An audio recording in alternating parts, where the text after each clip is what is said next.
Hello, everyone. Hope you're all doing well. Depending on where you're from, I would like to wish you all a very good morning, good afternoon, or good evening. My name is Ram, and I'm a member of the IT security and cyber risk team here at ManageEngine. I'll be your presenter for this talk. The topic of my talk is how to tackle the most prevalent cloud security challenges. Now, before I even say anything more, you might have a question in your minds right away. Why is this topic relevant and why do you have to care about it? Well, this topic is important because the cloud has become ubiquitous in today's world. The meaning of the word cloud has changed drastically in recent times. If it's there to ask us what's in a cloud, we are likely to say applications, servers, databases, and workstations. Now, just take a look at this slide in front of you. These are the present cloud adoption and usage trends. 81% of all companies report that they have a multi-cloud strategy, either in the works or already implemented. 67% of all companies' infrastructure will be on the cloud by the end of this year, in 2022. And the average employee uses more than 30 cloud-based services every day. And this is a conservative number. The extent to which the cloud is used is only going to grow and grow from here. And there will soon be a time when everything is going to be on the cloud. That day is not too far away. In fact, just take a look at what some of the CIOs and CTOs are saying around the world. The cloud is the latest example of Schumpeterian creative destruction, creating wealth for those who exploit it, leading to the demise of those that don't, as said by Joe Weinman, author of Cloudonomics, The Business Value of Cloud Computing. Then take a look at this quote here from Samir Saurabh, CTO of HDFC Securities.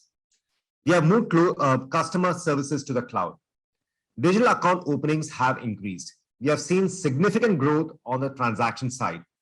And by March 2022, that is just 2 months from now, we'll have 95% of transactions moving to the cloud. And then take a look at this quote from Mark Benoff, CEO of Salesforce. This is a very, very telling quote.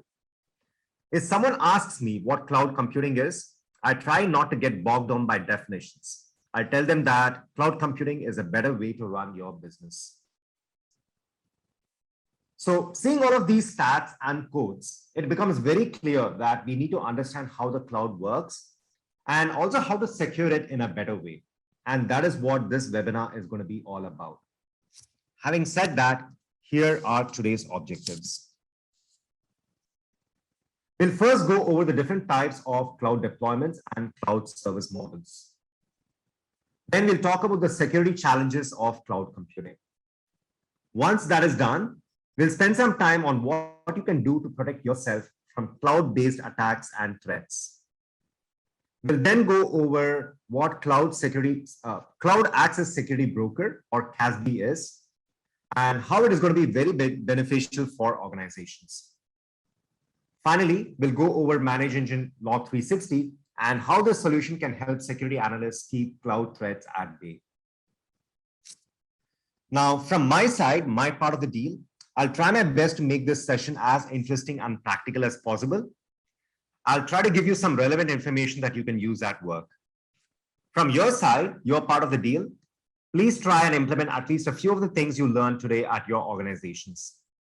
In that way, you can improve the security posture of your company and create tangible business impact. Great, so it's time to get started. First things first, let's start with a few fundamentals of the cloud and then go over the different cloud deployment models. Now, a few years back, we were all using something called the client-server model. All of an organization's data was stored within the premises. In case an employee had to access a particular resource, they would know exactly what server they needed to communicate with. And then they would communicate with that one particular server through their client. And that particular server, that one server, would provide the required services for the employee. That was back in the day. But over time, with the influx of data and the ever-increased presence of the web, people wanted the flexibility to connect to their business at any time and from any place. Essentially, they wanted to set up a virtual office and work from anywhere. In fact, over the last 2 years with the pandemic, situation, this has become the norm, right? People are working from home all over the world. So the cloud adoption has really increased over the last couple of years. The cloud uses a services-oriented architecture as opposed to a client-server architecture.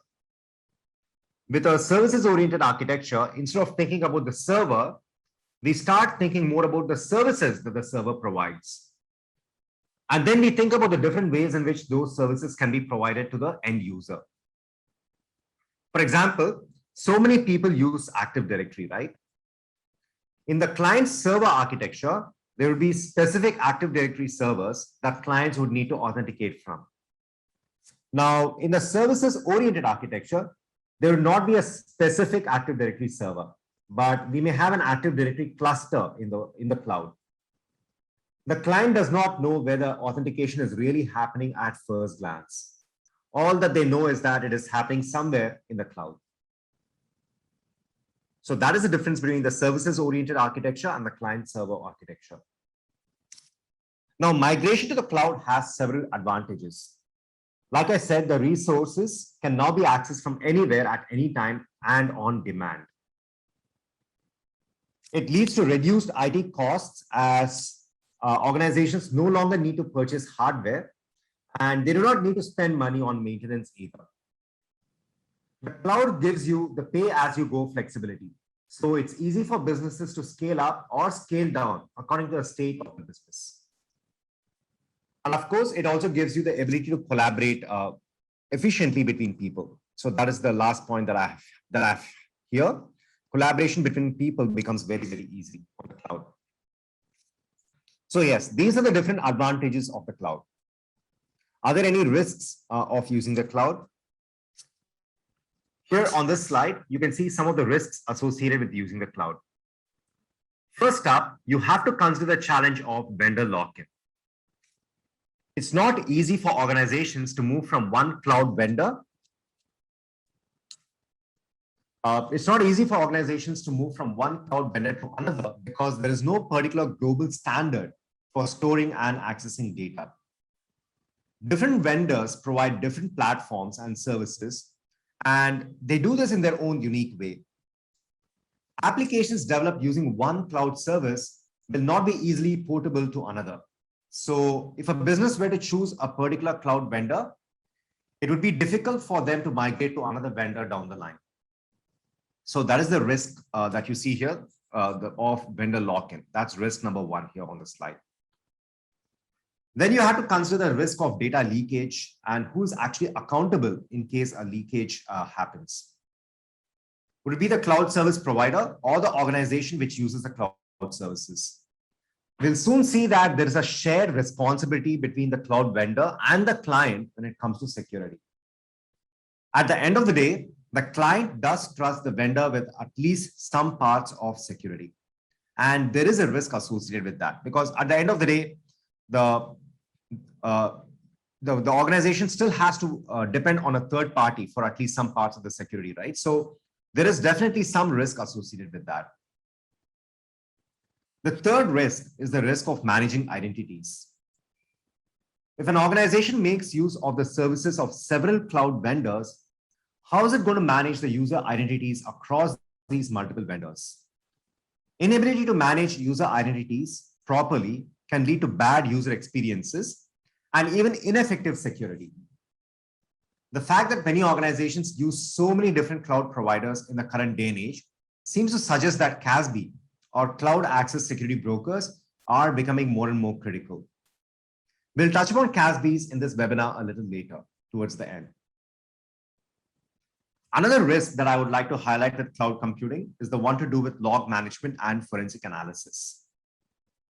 Organizations that use the cloud have to first ascertain what level of log monitoring services the cloud provider is going to give them. What parts of the cloud monitoring activity falls on the provider and what falls on the organization itself?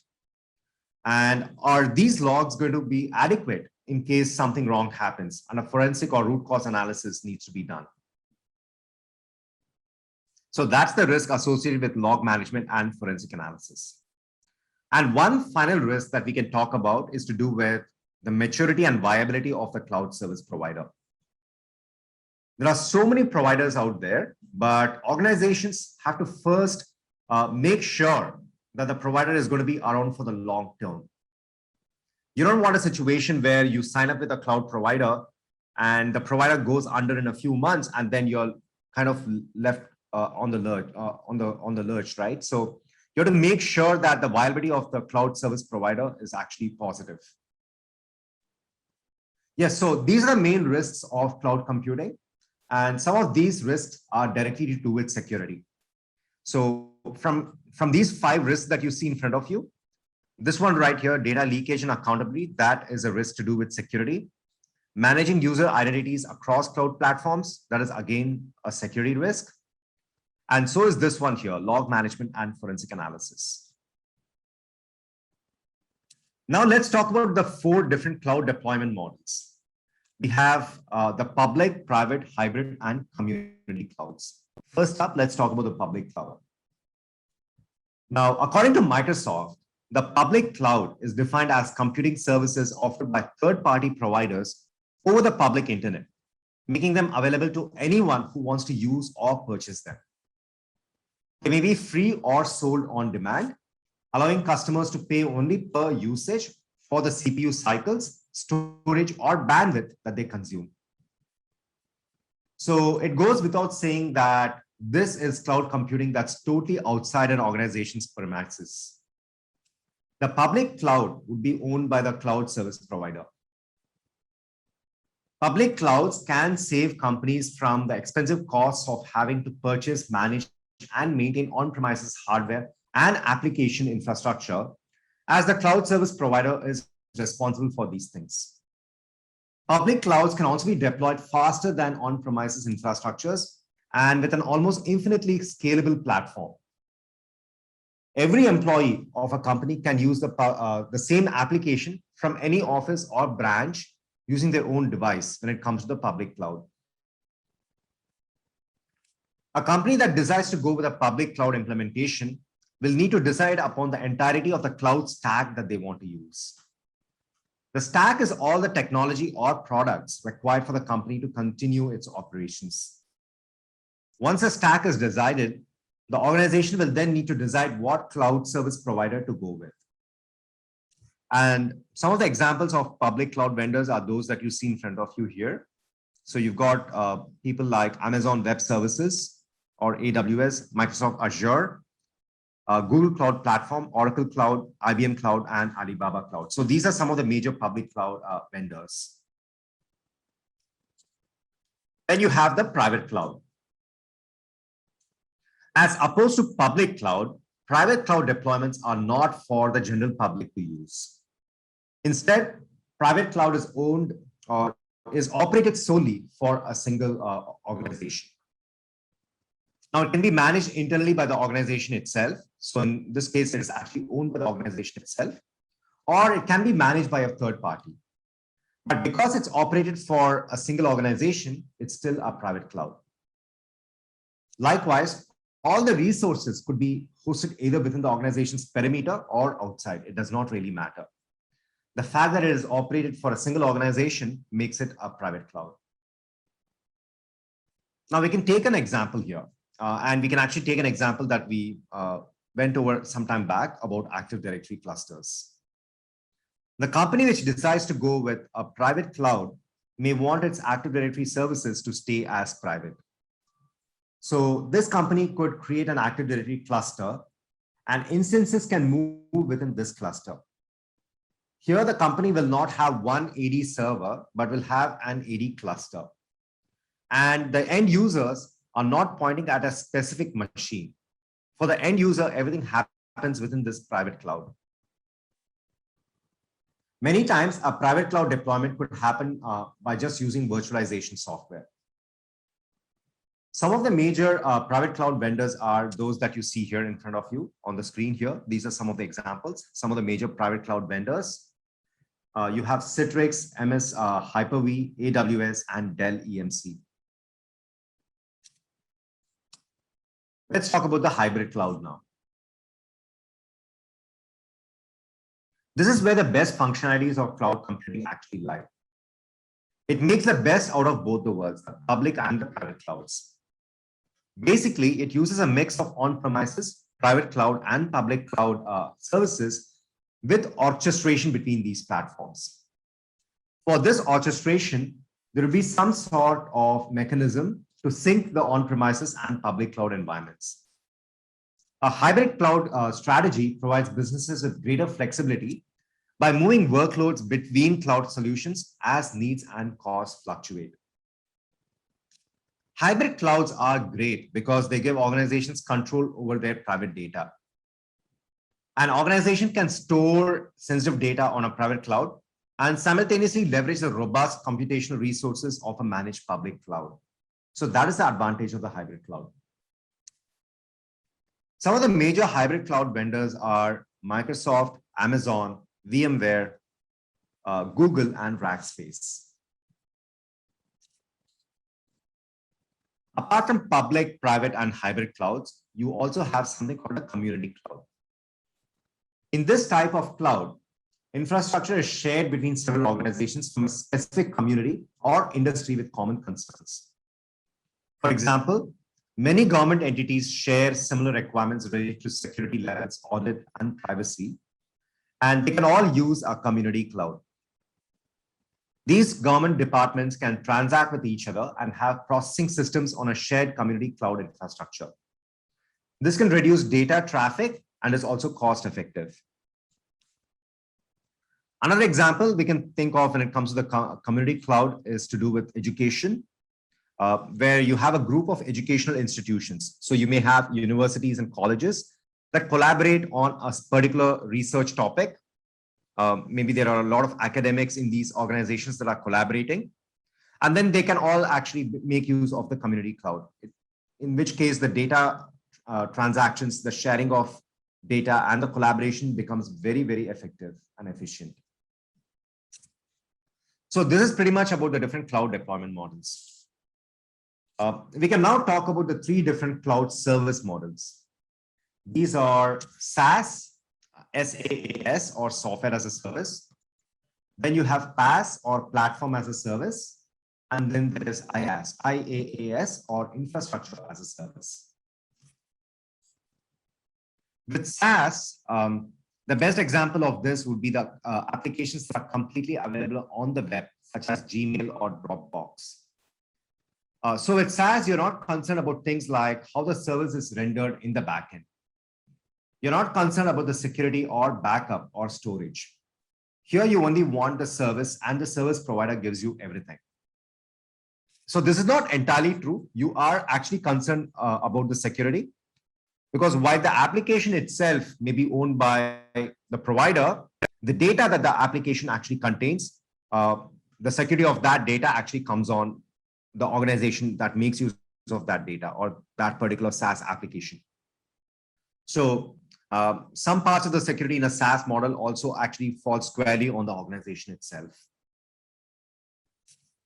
The end users of SaaS would be actually the end users, right? So what I mean by the end users, it would be people like you and me who work for specific departments of an organization which makes use of these SaaS applications. If your business doesn't want to maintain any IT equipment, they would then use SaaS. The finished product is completely hosted on the internet. In SaaS, all software and hardware are provided and managed by the vendor, so you don't have to really maintain anything. Then you have platform as a service. With SaaS, the organizations are looking for a fully functional finished product online. But if the company requires a platform for building software products, then they would pick PaaS. The cloud provider gives the organization a runtime environment for developing, testing, and managing applications. PaaS allows software developers to deploy applications without requiring all the related infrastructure. Using the platform and some predefined tools, developers can build applications. The basic necessities such as servers and building tools are provided by the vendor. So here the end users would be software developers. They would be the persons who would be using the PaaS and developing the software. And finally, you got IaaS or infrastructure as a service.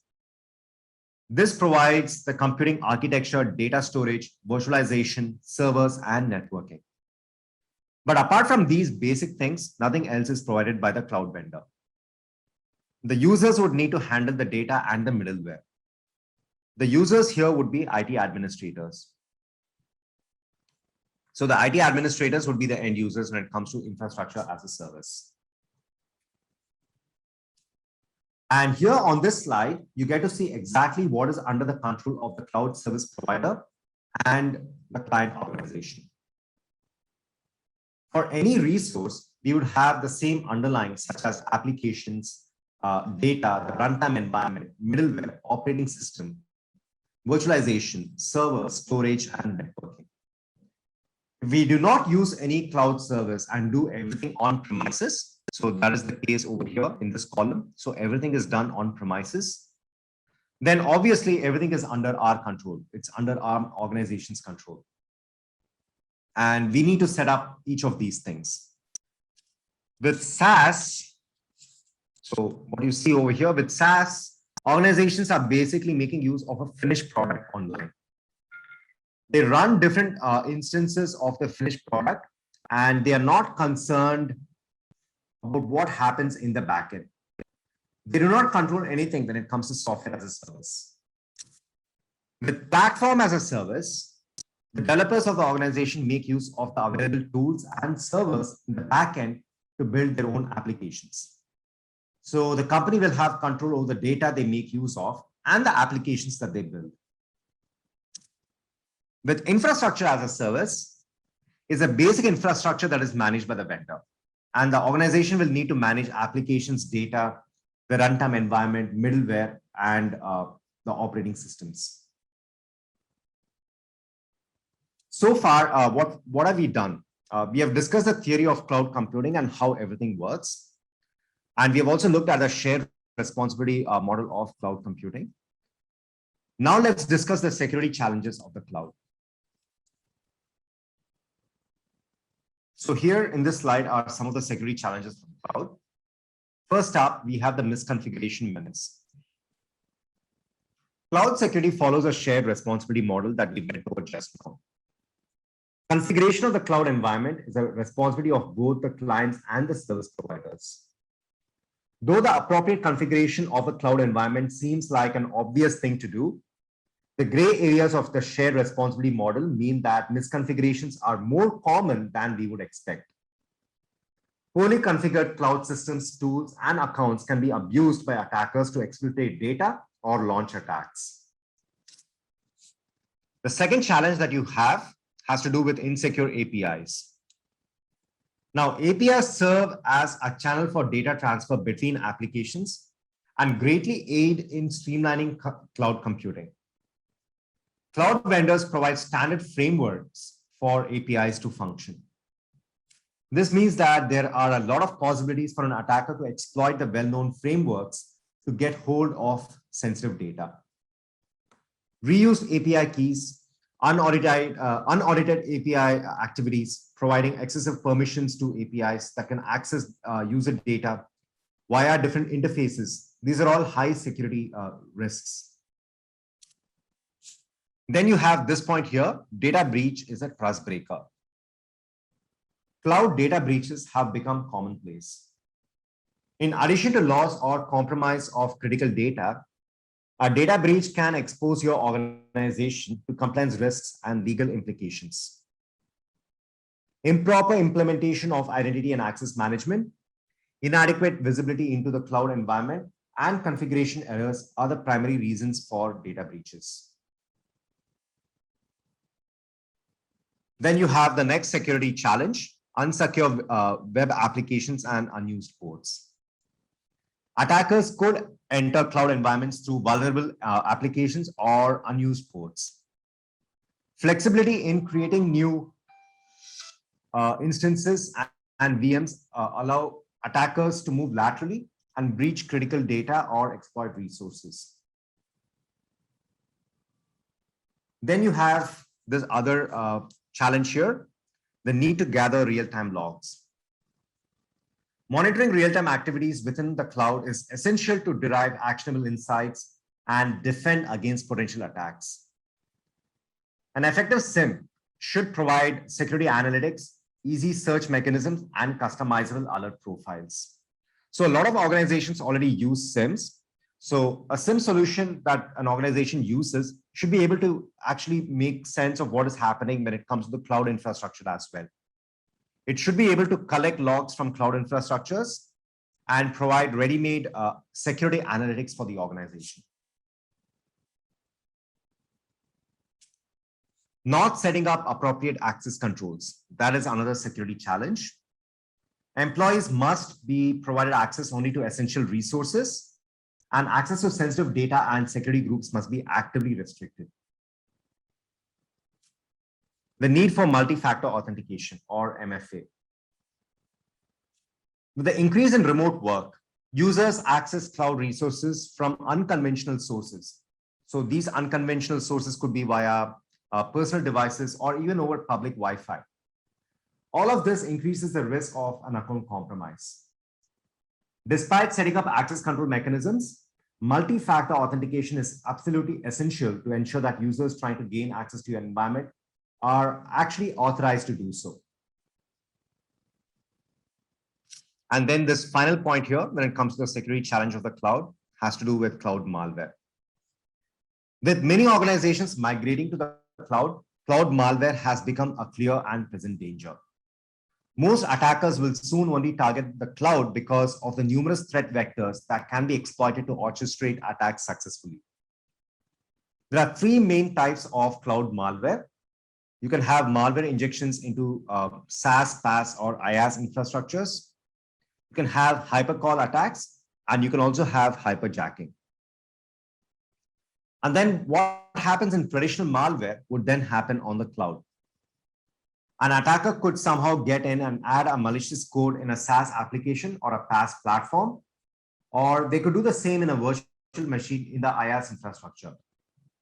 When a user accesses a service on the cloud, the malicious code gets executed and the attack would then start. So now that we have looked at all of these security challenges of the cloud, let's take a look at some of the cloud security recommendations. Here are 9 things organizations can do to prevent cloud threats. First, organizations considering a move to the cloud have to do a comprehensive risk assessment to identify all the threats, vulnerabilities, and gaps. The second thing to do, it's always beneficial to do a cloud security maturity assessment as well to make sure that all the bases are covered. This assessment will give a definite rating to the organization. So the rating could be anywhere between 1 to 100, or it could be high, low, or medium. It's a way for the organization to know for themselves how mature their cloud security maturity is. And then they could basically assess their readiness to move to the cloud. The third thing that organizations should do is penetration testing. Penetration testing should be done so that the organization can plug vulnerabilities. Because think about it, it's always better for an organization to hack itself first before someone malicious does it from the outside. Point number 4, monitor and audit all critical log data from AWS, Azure, Salesforce, Google Cloud Platform, and so on. And this monitoring should be done in real time. Be vigilant and get alerts when unusual activities, web attacks, anomalous trends, and other cloud security threats occur. That is point number 5.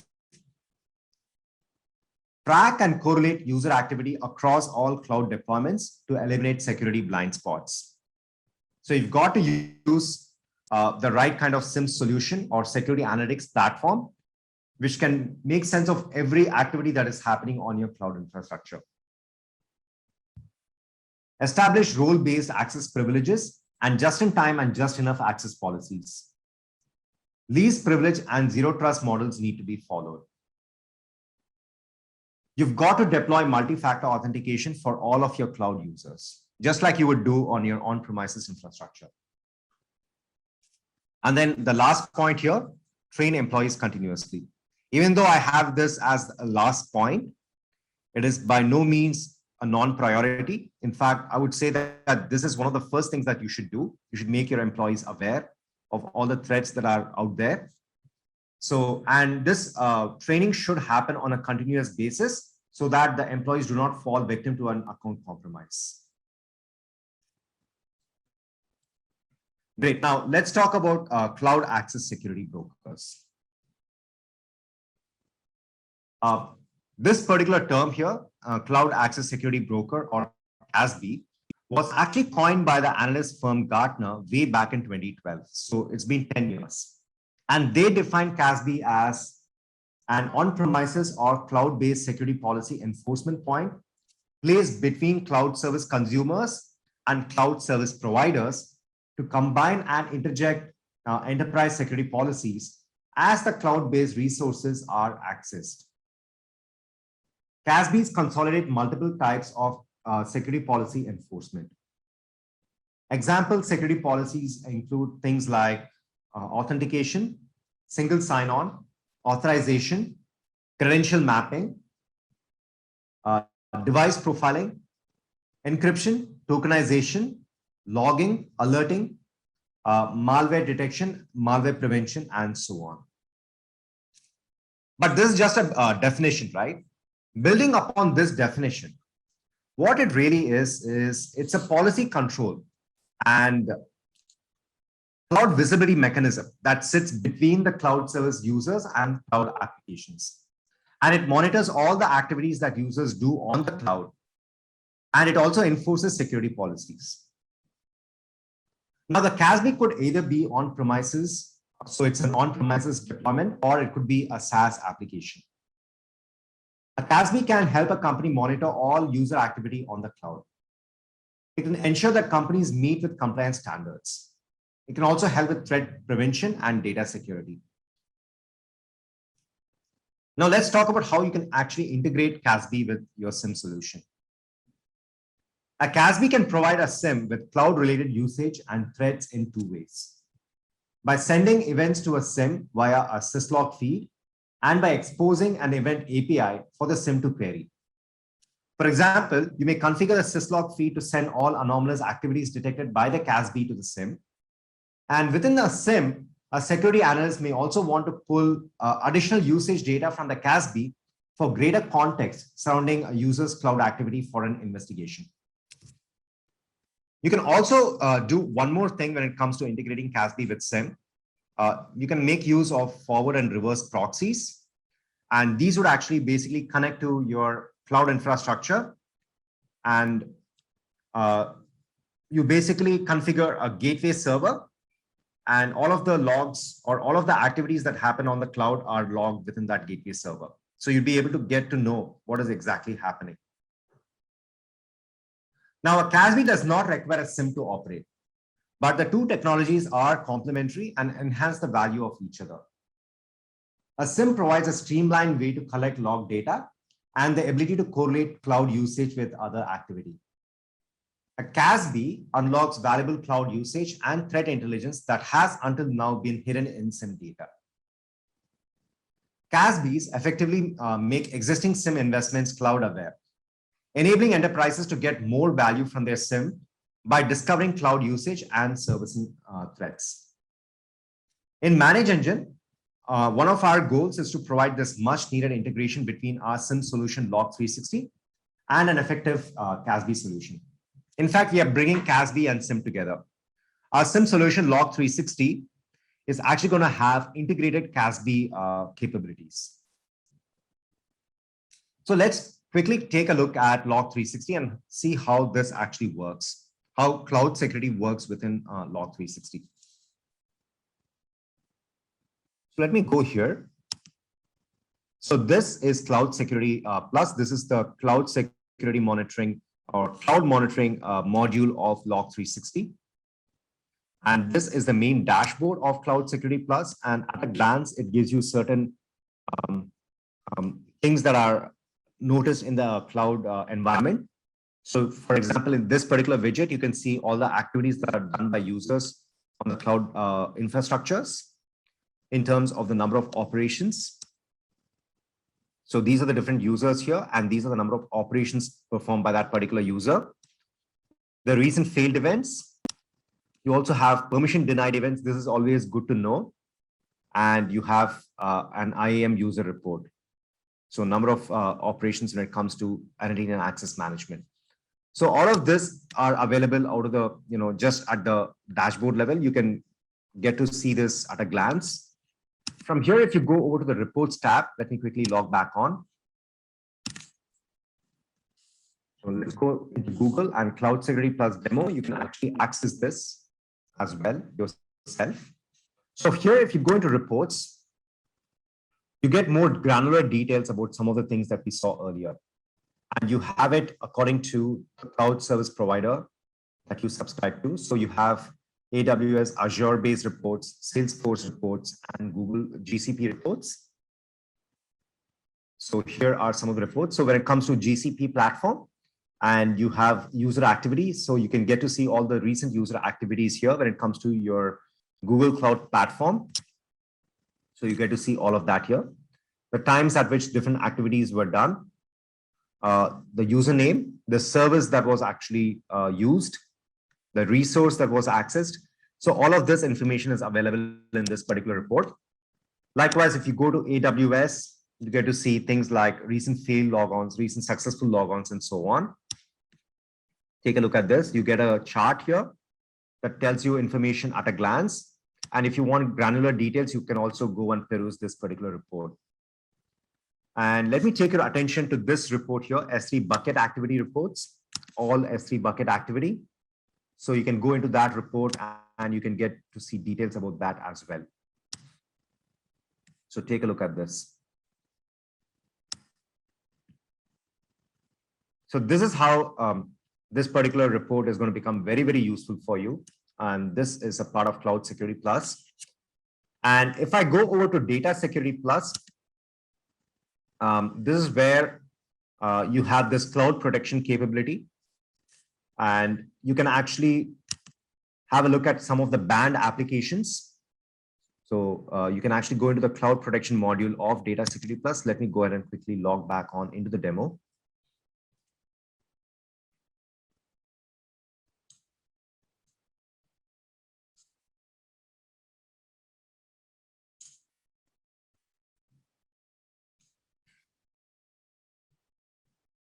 So when it comes to users accessing the cloud, you've got to make sure about two things. You've got to make sure that shadow cloud applications are not being used. So there could be shadow applications, SaaS-based applications that employees are using just to make their work simpler. But these applications may not be actually authorized in the organization. So you've got to make sure that such kind of shadow applications are not being used. And you've also got to make sure that any kind of malicious data upload does not take place. So that is exactly what you can do over here. So if you go into reports, you get to see things like file uploads. So any kind of file upload that is taking place into the cloud, you get to see that over here. So things like all upload requests, Zoho apps upload requests, uploads into Dropbox or Box or Yahoo. So all of these things can be monitored over here. And you can also get to see things like our particular users accessing any shadow applications or banned applications. So all of those things can be seen over here. So this is how you can actually make sure that the data stays safe and people are only making use of authorized cloud services and applications.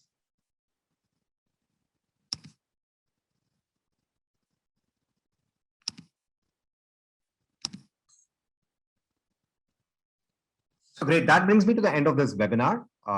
So if you have any further questions, I'm always reachable at ram.v@manageengine.com. And until next time, please take care. Thank you so very much.